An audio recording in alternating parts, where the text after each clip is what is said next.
The concrete block had become Klaus Brenner's map to understanding the American demolition sergeant. Every morning for 3 weeks, the young Wehrmacht guard had watched McNiece emerge from the makeshift barracks, roll the chunk of rubble between his calloused palms, and settle against the wire fence with the methodical precision of a man performing ritual. Now, as December snow began dusting the compound near Bastogne, Brenner found himself timing his patrol route to coincide with these quiet moments. McNiece didn't look like the other prisoners. Where most of the captured 101st Airborne huddled together for warmth and whispered conversation, the demolition NCO sat apart, his weathered face bearing the kind of lines that came from squinting through smoke and calculating blast patterns under fire. The concrete fragment never left his hands, rolling, turning, testing its weight against his fingers with the same care Brenner had once seen his father apply to surveying stones for bridge foundations back in Bavaria. The morning routine had started 6 weeks ago, on the second day after the failed reconnaissance mission that brought McNiece and 37 other paratroopers into German custody. Brenner remembered the firefight, brief, violent and strangely predictable, as if Wehrmacht intelligence had mapped every possible approach through the forest near Bastogne. The Americans had walked into prepared positions, and within minutes the shooting was over, leaving scattered equipment and dazed soldiers face down in frozen leaves. What struck Brenner most about McNiece wasn't his reputation. Even German intelligence briefings mentioned the Filthy 13 and their unconventional demolition methods, but his immediate adaptation to captivity. While other prisoners spent those first days testing the wire, studying guard rotations, or sinking into the hollow-eyed despair that claimed so many, McNiece had simply found his piece of concrete and begun the daily ritual of handling it. "You think it will tell you secrets?" Brenner finally asked one grey morning, nodding toward the concrete block as he approached the fence. McNiece looked up with eyes that seemed older than his 26 years. "Keeps my hands steady. Man loses that, he loses everything else pretty quick." "My father was engineer," Brenner said carefully, glancing around to ensure the senior guards weren't watching. "Before war, he said good demolition requires understanding what you destroy." Something shifted in McNiece's expression.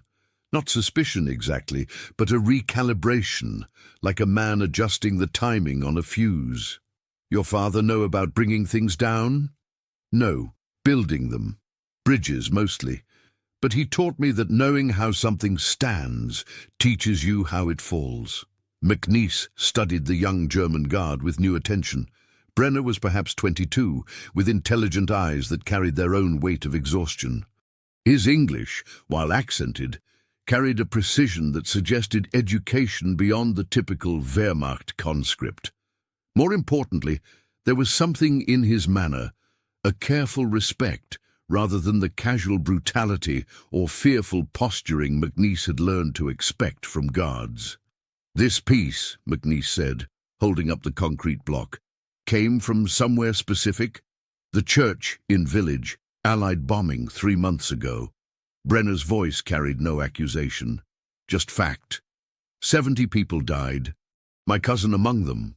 McNiece felt the weight of the concrete shift in his hands, suddenly heavier with knowledge.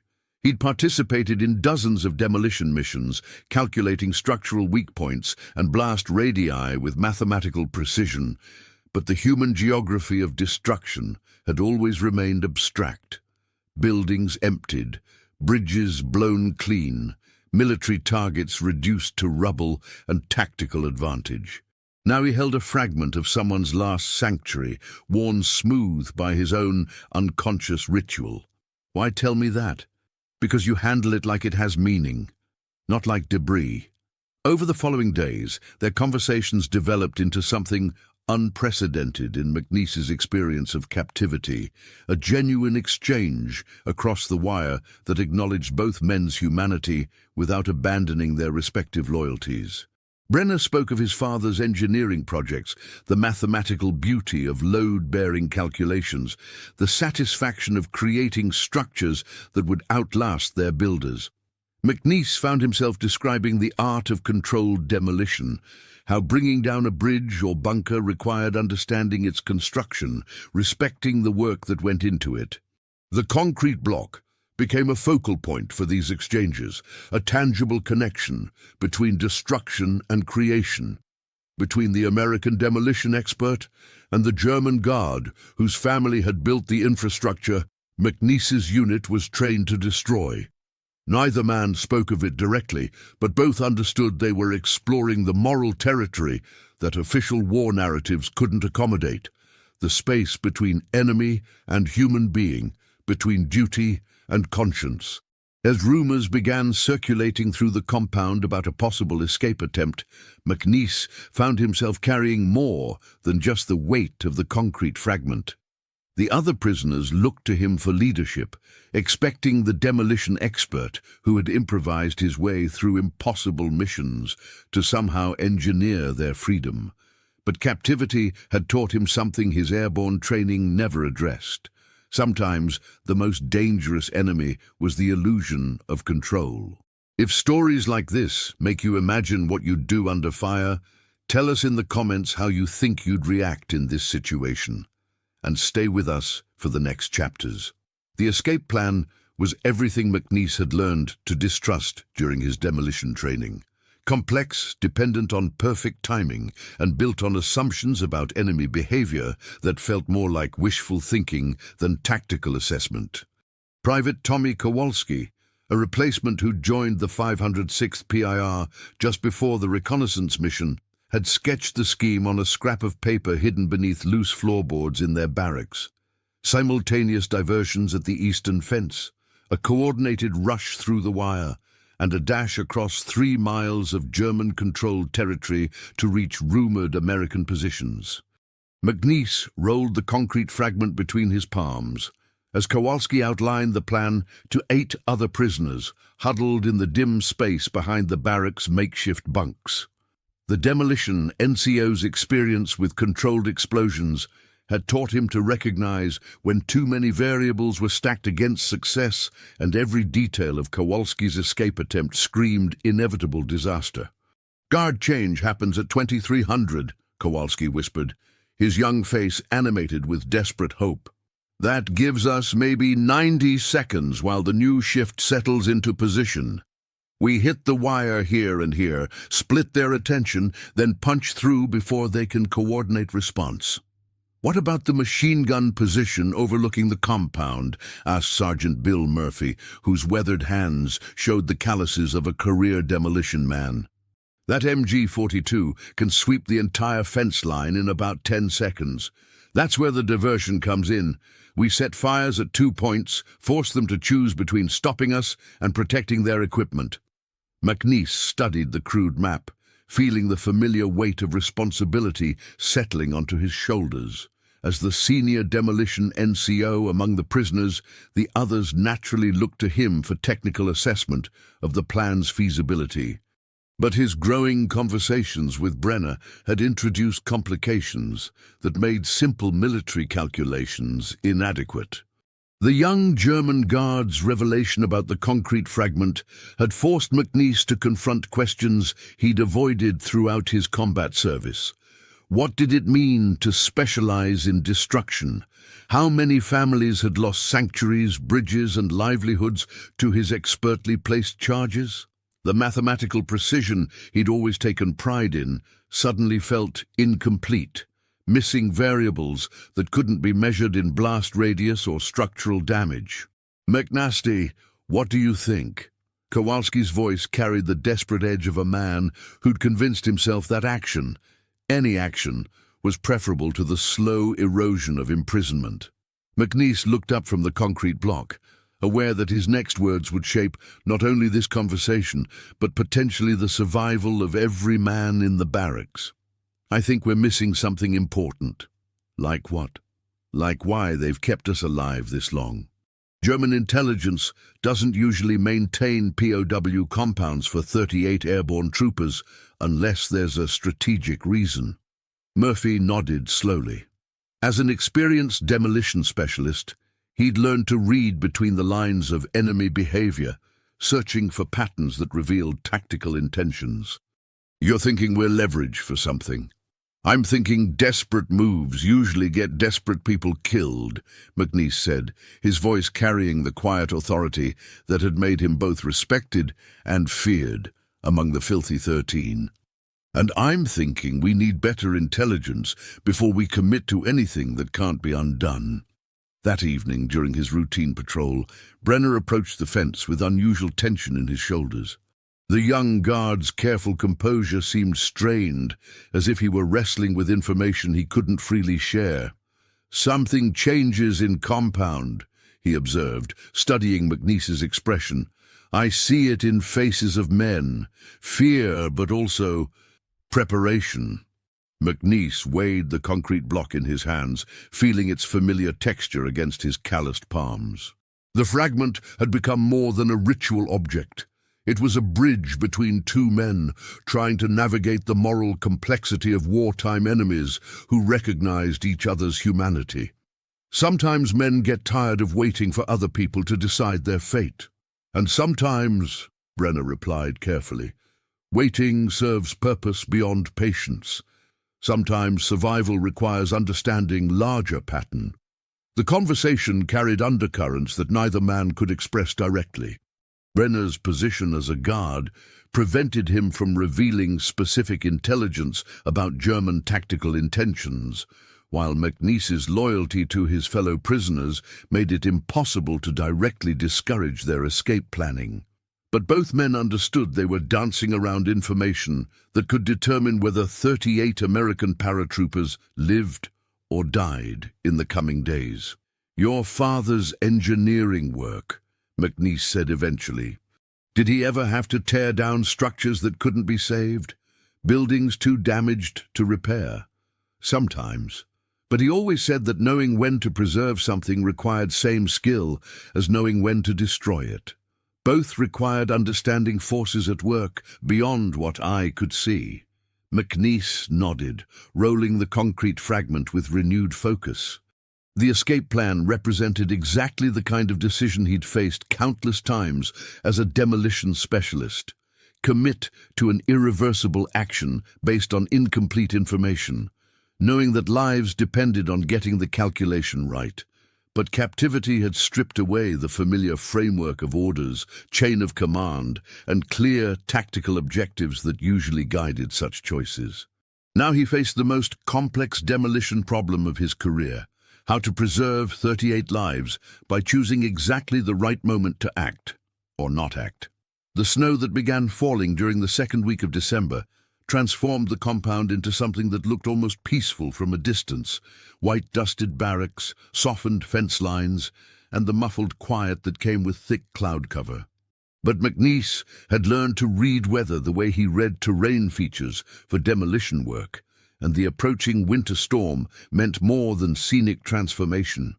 Heavy snow would provide cover for escape attempts, but it would also make survival in German-controlled territory nearly impossible for men already weakened by 6 weeks of captivity rations. Word filtered through the compound's informal communication network that other POW camps were being evacuated westward as American forces pressed deeper into German territory around Bastogne. The rumors carried both hope and dread. Hope that liberation might be coming. Dread that the Germans might decide that maintaining prisoners was no longer worth the resources required to guard and feed them.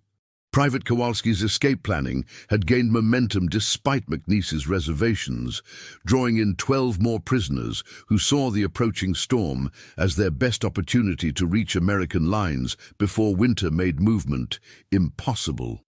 The demolition NCO found himself caught between conflicting loyalties: his duty to support fellow prisoners seeking freedom, and his growing conviction that the escape attempt would result in unnecessary deaths. "You're thinking too much like a staff officer," Kowalski argued during another whispered conference behind the barracks. "All these calculations about enemy intentions and strategic considerations. Sometimes you just have to trust your gut and move." McNiece turned the concrete fragment over in his hands, feeling its edges worn smoother by weeks of unconscious manipulation. My guts kept me alive through 2 combat jumps by telling me when not to blow something up. Sometimes the hardest part of demolition work is knowing when to hold the detonator.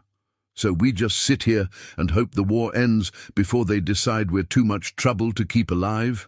We gather better intelligence. We watch patterns. We wait for the right moment instead of creating the wrong one. Sergeant Murphy supported McNiece's caution, but younger prisoners like Kowalski saw delay as cowardice disguised as tactical wisdom. The division was splitting the POWs into 2 camps, those willing to risk everything on immediate action, and those who believed patience served survival better than desperate courage. During his evening patrol, Brenner approached the fence with news that couldn't be shared directly but could be communicated through the careful language they'd developed over weeks of conversation. "My father always said winter construction was most dangerous," the young guard observed, his breath forming clouds in the cold air. "Ground too hard, materials brittle, workers make mistakes when they cannot feel their hands properly." McNiece understood the coded warning. But sometimes waiting for spring means losing the whole project. Sometimes you have to work with what you've got, when you've got it. True, but wise engineer studies foundation before building anything that must support weight. Building on uncertain ground kills people. The exchange left McNiece with confirmation of what his instincts had already suggested. German intelligence was expecting escape attempts during the storm, and any prisoners caught in the wire would face immediate execution rather than recapture. Brenner's indirect warning carried enormous personal risk. If discovered, the young guard would face court-martial for providing aid to enemy prisoners. That night, McNiece lay awake in his thin blanket, turning the concrete fragment over and over in his hands. The piece of destroyed church had become a physical reminder of the complexity that surrounded every act of destruction, the human lives and stories that existed beyond tactical objectives and military necessity. But it also represented something else, the possibility that fragments could be preserved even when larger structures couldn't be saved. His demolition expertise had always focused on controlled destruction, precisely calculated applications of force that achieved specific tactical goals while minimizing collateral damage. Now he faced an inverse problem: how to apply precisely the right amount of restraint to preserve lives that might otherwise be lost to poorly timed action. The storm arrived just after midnight, transforming the compound into a landscape of swirling snow and reduced visibility. McNiece could hear movement in the barracks around him as Kowalski's group prepared for their escape attempt. Despite his reservations, part of him envied their clarity of purpose, their willingness to trade the terrible uncertainty of captivity for the clean risk of action. But as he listened to the wind howling across the compound, McNiece thought about the mathematical precision required for successful demolition work, and how that same precision applied to preserving life as well as taking it. Sometimes, the most important calculation was knowing when not to light the fuse, too. Would you follow the orders exactly, or trust what your own eyes and instincts tell you in a moment like this? Comment which path you'd take, and share this episode with someone who loves real human stories from history. The escape attempt began at 23:30 hours, just as Kowalski had planned. McNiece heard the first sounds of movement, the careful scraping of wire cutters against fence links, muffled voices coordinating the eastern diversion, boots crunching through snow toward the compound perimeter. 15 prisoners had ultimately joined the attempt, leaving 23 others to wait in their bunks and hope their comrades would reach American lines, or at least die fighting rather than face execution in the morning. McNiece remained in his barracks, the concrete fragment clutched in his right hand, listening to the operation unfold with the same analytical attention he'd once applied to timing demolition sequences. The plan was proceeding exactly as Kowalski had outlined: diversionary fires at 2 points, coordinated movement toward the wire, the brief window of confusion during guard shift change. But 30 seconds into the escape, McNiece heard the mechanical cough of the MG-42 position opening fire, followed by the sharp crack of rifle shots from multiple directions. The German response was too immediate, too coordinated, too prepared. This wasn't confusion or surprise. It was a carefully orchestrated trap that had been waiting for exactly this moment. The shooting lasted perhaps 4 minutes, though it felt like hours to the prisoners remaining in the barracks. When silence returned to the compound, it carried the weight of finality that McNiece had learned to recognize in the aftermath of failed operations. Searchlights swept across the snow, illuminating scattered dark shapes that didn't move when the beams passed over them. At dawn, Obergefreiter Brenner approached the fence with a face that looked 10 years older than it had the previous evening. His usual careful composure was gone, replaced by something that might have been grief or exhaustion, or the particular strain that came from witnessing unnecessary death. 14 killed, he said quietly. 1 captured alive, but badly wounded. McNiece rolled the concrete fragment between his palms, feeling its weight differently now. They were waiting. Yes, you knew they would be. Brenner was silent for a long moment, studying the snow-covered ground where boot prints and drag marks told the story of the previous night's violence.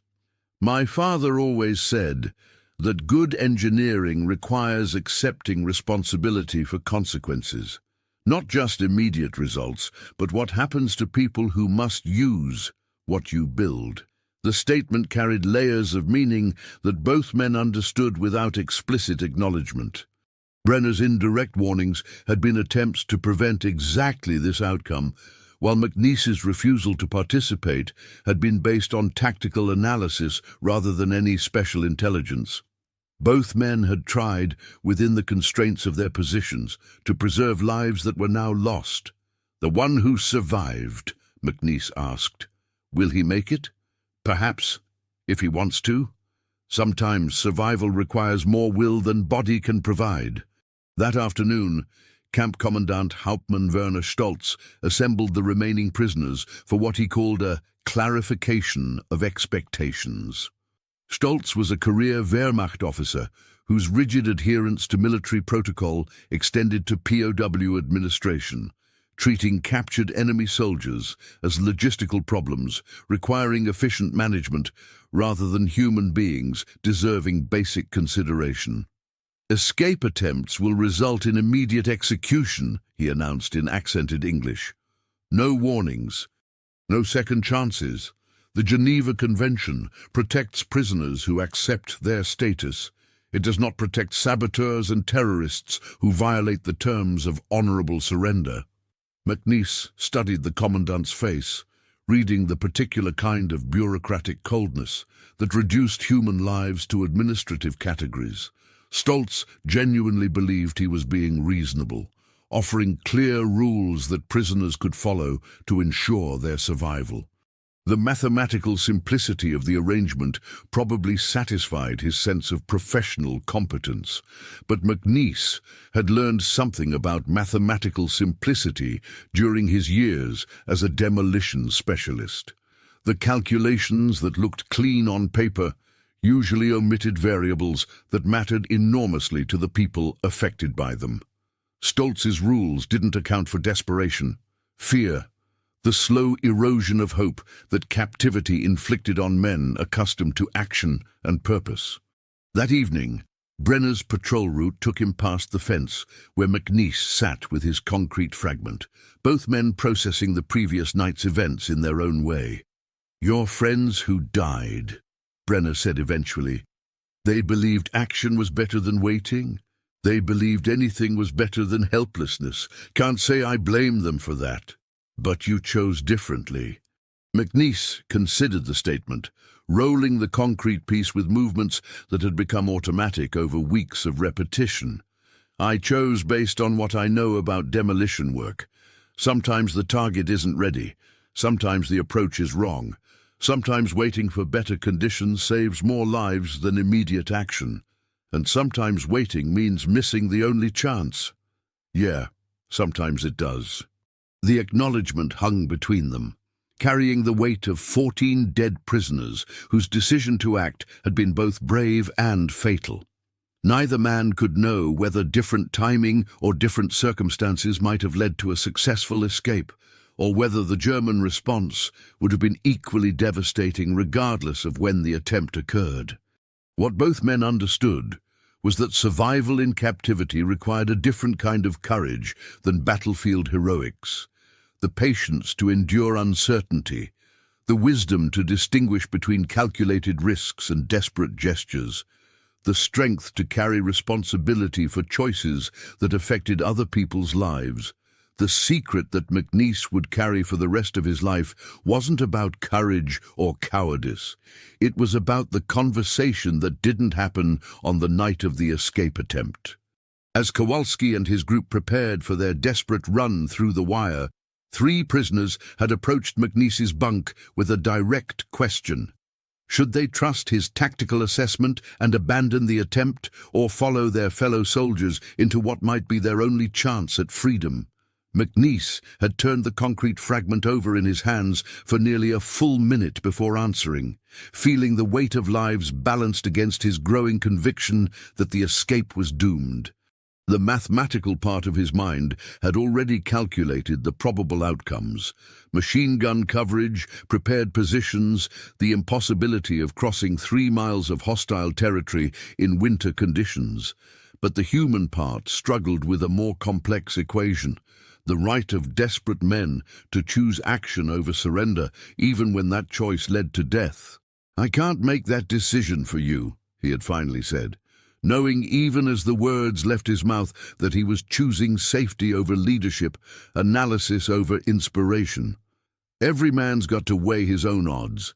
It was the most honest answer he could give, but it was also an abdication of the authority his fellow prisoners had implicitly granted him. They had looked to their demolition expert for guidance about whether to risk everything on a single, irreversible action, and he had given them tactical assessment instead of the clear recommendation they needed. Now, 3 days after the failed escape, McNiece understood that his careful neutrality had effectively endorsed the attempt by failing to discourage it. Men who respected his expertise in controlled destruction had interpreted his refusal to condemn their plan as tacit approval, or at least acknowledgement that the risks were acceptable. 14 prisoners were dead because their demolition NCO had chosen precision over leadership when the situation demanded someone willing to make hard choices based on incomplete information. During his morning routine with the concrete fragment, Brenner approached the fence with the careful manner that indicated important information to be shared indirectly. "My father told me story once," the young guard said, settling into the coded language they used for sensitive subjects, about bridge project where foundation looked strong, but engineer discovered fault in bedrock. Very small crack, might support bridge for years, might collapse under first heavy load. McNiece studied Brenner's expression, reading the subtext carefully. What did the engineer do? He faced choice: report the fault and delay construction for months, or trust that crack would hold long enough to complete project. Many workers needed the employment, town needed the bridge, delay meant hardship for many people. But if the bridge failed, many more people would die. So engineer chose to report fault, even though decision cost him his job and reputation. Project was moved to different location, took 2 years longer, but bridge still stands today. The story carried obvious parallels to McNiece's situation, but it also revealed something about Brenner's own moral struggle. The young guard was communicating information about German tactical planning without directly violating his military oath, threading a careful path between loyalty to his country and his growing recognition that American prisoners deserved more than administrative efficiency from their captors. The engineer's choice, McNiece said slowly, cost him personally but served the larger good. Yes, But also, choice required accepting responsibility for consequences of both action and inaction. Engineer could not avoid choosing by remaining neutral. That afternoon, McNiece learned from the camp grapevine that the surviving, escaped prisoner, Private Jimmy Santos from Chicago, had died of his wounds without regaining consciousness. The news felt like a physical weight settling into his chest, 15 names to carry alongside the concrete fragment that had become his anchor to sanity during captivity. But the weight brought unexpected clarity about something he'd been avoiding since his first conversation with Brenner: the moral complexity that surrounded every act of destruction, including the controlled demolitions that had made him valuable to the 101st Airborne. Every bridge blown, every bunker collapsed, every road cratered had affected human lives in ways that extended far beyond immediate tactical objectives. The concrete fragment in his hands represented not just random destruction, but the specific sanctuary where Klaus Brenner's cousin had died, along with 69 other civilians during an Allied bombing raid. McNiece had participated in similar missions, calculating blast patterns and structural weak points with mathematical precision while treating the human geography as an abstraction that existed beyond his operational responsibility. Now he understood that expertise in controlled destruction carried moral weight that couldn't be calculated in terms of tactical success or strategic objectives.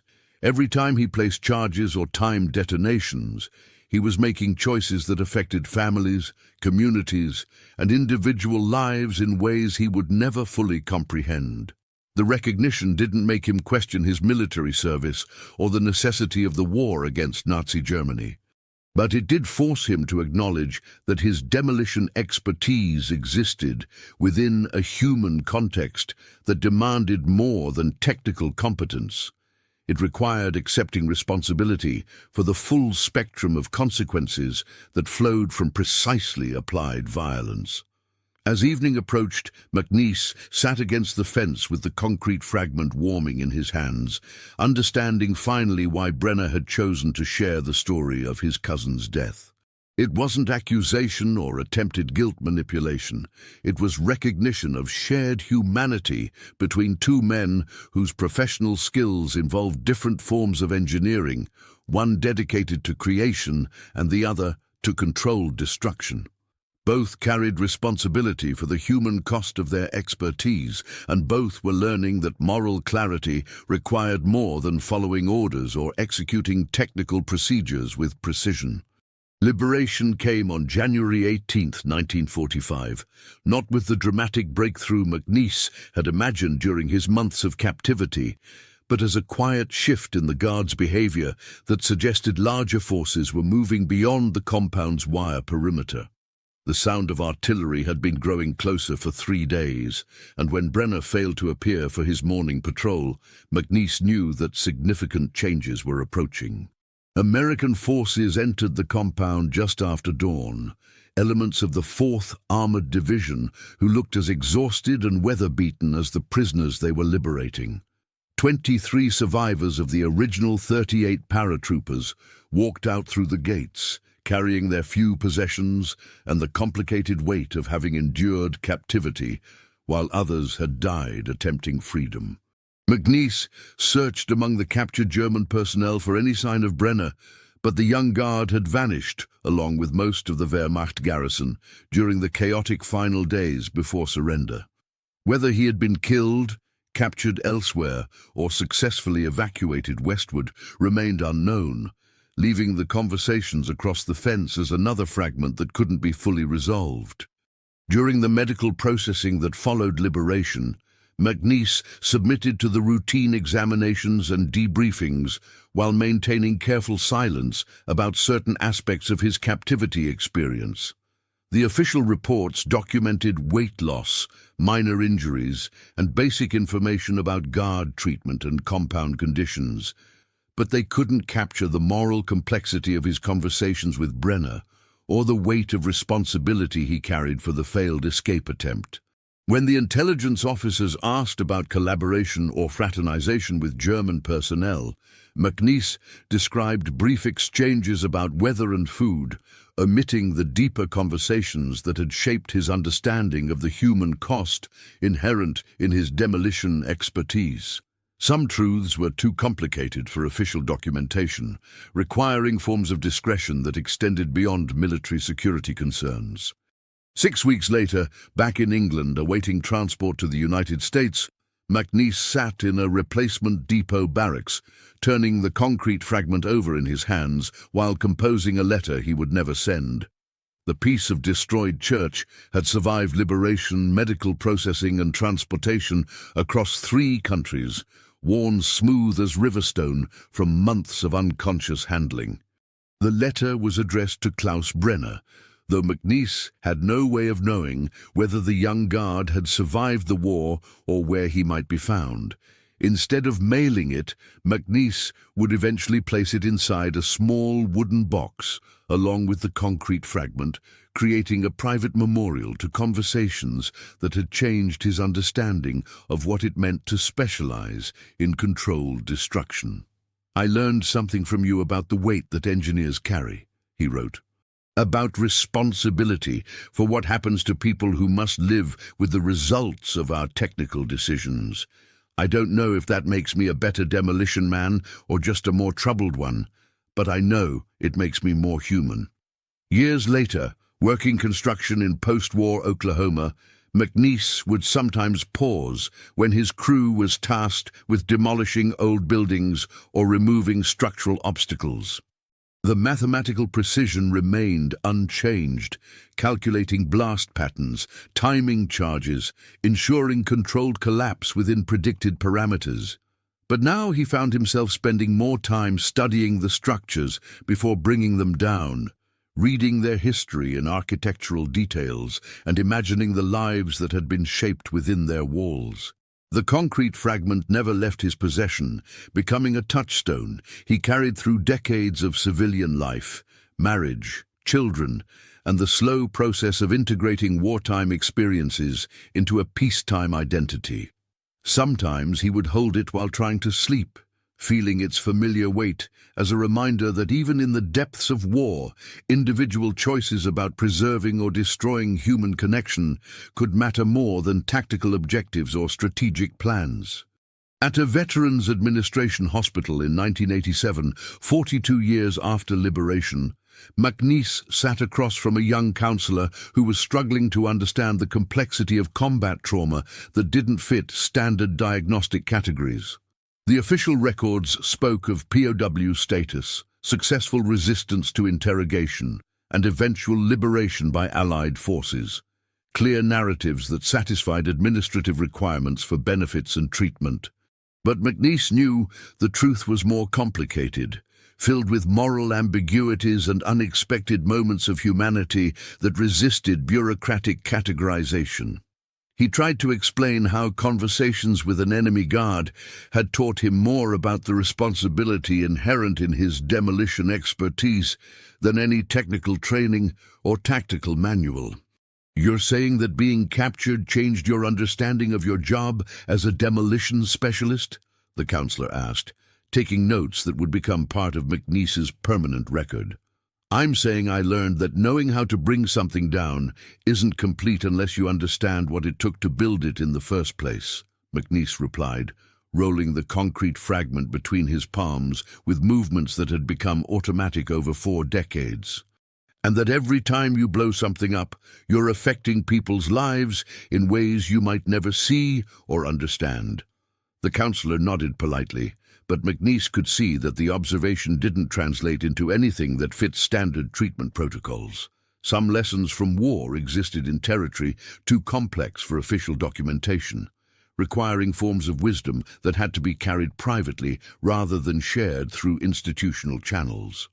That evening, McNiece sat on the hospital steps with the concrete fragment, watching traffic move along the highway while thinking about the young German guard who had taught him that understanding your enemy didn't make you a traitor. Sometimes it just made you human. The mathematical precision required to destroy something and the far greater complexity needed to preserve it remained the most important lesson he had learned during 6 months as a prisoner of war. Somewhere in the distance, a freight train crossed a steel bridge, with the deep rumble that still brought everything back. The sound of tank treads on cobblestone, the weight of responsibility for lives balanced against incomplete information, and the recognition that expertise in controlled destruction carried moral obligations that extended far beyond technical competence. If this story reminded you that behind every medal and mission report there's a human being carrying memories we'll never fully see, subscribe to the channel, tell us which country you watch from, and invite someone to revisit history with us in the next story.